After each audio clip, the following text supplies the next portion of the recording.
ஐயோ ரொம்ப நல்ல படங்க இது, சந்தோஷமாக பார்க்குறேன். பருத்தி வீரன் ரொம்ப நாள் கழிச்சு பார்த்த மாதிரி இருந்தது. ரெண்டு பேரோட கேரக்டர் பார்த்தீங்கன்னா சும்மா சம்ஹாரம் பண்ணியிருக்கிறதா சண்முக பாண்டி அப்படின்னு தான் நான் பார்க்குறேன்.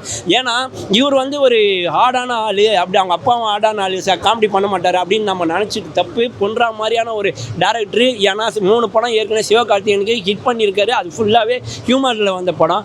நானும் தானே பண்ணுவேன், பாடுறா எங்கள் ஊர் மதுரடா அப்படின்ற மாதிரி சண்முக பாண்டி பண்ணியிருக்கிறதும் செம்ம ஜாலியாக போச்சு. என் படம் சரியான ஜாலி. எதுக்கு படத்துக்கு வரோம் இந்த கஞ்சா மயிறு அதெல்லாம் விட்டுருணும். அதை வச்சு நீ என்னென்ன படம் கூட எடுத்துக்கோ. ஆனால் அதை வச்சு அதை ஒரு சும்மா ஒரு லாஜிக்காக வச்சுட்டு ஒரு படத்தை அவ்வளோ அழகாக நழுத்திட்டு போய் கேமியோ சீன் வராருங்க. யார் முனிஷ்காந்த் சும்மா அந்த ஆள் வந்து போகிற சீன் அவ்வளோ ஜாலியாக போயிட்டு வருது. அந்த ஆள் கூட 4 பேர் வண்டியில் போகிறாங்க, நம்ம 5வது ஆளாக அதுக்குள்ளே போகிற மாதிரி ஒரு ஃபீலிங்கில் எட்டுன்னு வர்றதுலாம் ரொம்ப பெரிய விஷயம். கதை வந்து கதையே இல்லை, ஜாலியாக இருக்குது. ஒரு ஊரில் எப்போவுமே நடக்கிற ஒரு நிகழ்வு. தேனி மாவட்டத்தில் வைகை கரை ஓரத்தில் நடக்கிற ஒரு ஊர் இருக்குது. அந்த ஊரில் தண்ணி வத்துறப்ப விவசாயம் பண்ணுவாங்க. ஏன்னா அவங்க லேண்டில் தண்ணி வந்துடும். தண்ணி இல்லாதப்போ அது புல்லாம் வளர்ந்துருக்கும். அந்த டைமில் மக்களுக்காக இருக்கிற ஒரு சில விஷயங்களை பண்ணுறாங்க. அதில் ஒரு கஞ்சாவாக காட்டுறாங்க. பட் அது ஒரு இலையாக கூட காட்ட மாட்டுறாங்க, சும்மா தான் அப்படி சொல்கிறாங்க.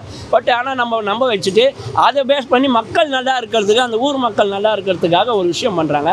அது நல்லா இருந்தது. ஹீரோவோட பர்ஃபார்மன்ஸ் தான் படைத்தலைவனில் டோனிஜா மாதிரி செம்மையாக ஏன மேலே ஏறிலாம் சண்டை போட்டார்.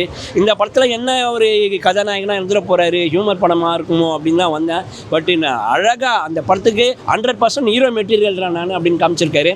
எனக்கு இதுக்கப்புறம் வர படத்தில் அந்த தாடியை சேவ் பண்ணிவிட்டு ஃபுல்லாக மிலிட்ரி இது போலீஸ் கட்டிங் பண்ணி அவங்க அப்பா மாதிரி அந்த கேப்பை போட்டு யூனிஃபார்மை போட்டு done done done done done done அப்படின்னு வந்து நிற்கணும் சண்முக பாண்டின்னு ஆசைப்பட்றேன். ஐயோ பருத்தி வீரனில் வர அந்த சித்தப்பும் மச்சான் அவங்க அதே மாதிரி 2 பேரும் அதே ஈக்குவல் கூட சொல்லலாம். ஒரு படம் ஆனால் சொல்லுமா முடியுமா, நான் இந்த காலத்துக்கு சொல்லலாம். இந்த காலத்து படத்தில் இந்த மாதிரி வந்ததே கிடையாது. அதை ரசித்து பார்த்தோம் எல்லாருமே, ஒரு சொந்த பந்தமாகவே ரசித்து பார்த்தோம்.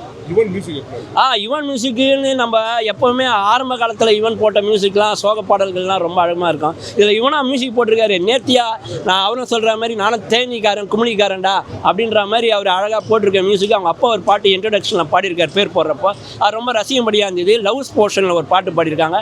பேக்ரவுண்ட் ஸ்கோர் அவங்க குடும்பத்துக்கு சொல்லித்தர தேவையில்ல, ஏன்னா உலகத்துக்கு அவங்க தான் கற்றுக் கொடுத்தவங்க. ஆனால் அதுவும் நல்லா இருந்தது. காமெடி படம், எமோஷனல் படம், காமெடி படம் தான்.